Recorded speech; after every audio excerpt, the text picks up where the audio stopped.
Abashatu aba barimu Katushabe Nadia w'emyaka 52 kuruga Kabengo Mishunga Mtoma, Tumusime Moses w'emyaka 37 omuhinji kuruga Karama ya kabiri Mishonga Mtoma na Musime Ntakamadi w'emyaka 88 omunyankore omuhinji kandi omushaho w'ekiraguju kuruga Mtoma. Bashomera umushango no kubabuza ibimuri kugumanyaho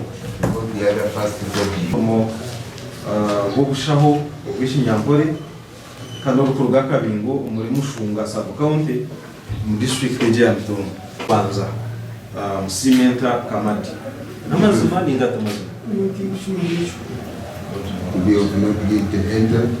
go to A2 Koti ekahurira ngu abashatu abo n'abandi abatarakwasirwe ebirabiri na bishatu kwa mukaga 2024 omu kyaro kya Kabingo Mishunga Mtoma bakapakira kandi bashereko mu nju esereda twikirize ow'emyaka 7 kuruga muri Nyaruhanga nozi rwa Mucucu omu district ya Rukiga kandi bagaruka bamuyaho emitwaro 52 omu muringo ogwo kuryangatanisa beitu abashatu aba behakine manjezi. Musime Moses namazima ningatamazi not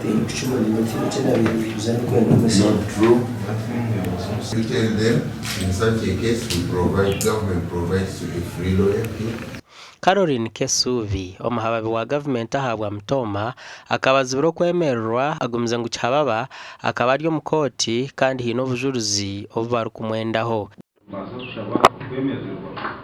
kandi ndabwishashikanyesho muzo mukoti nkuru na yino mushabo.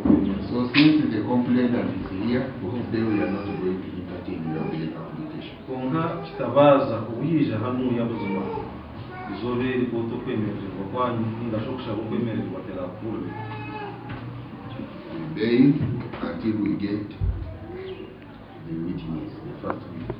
To interview the complainant, you can be given 29th of August this year. Gasha kwa Fred Tuliachira Kabango.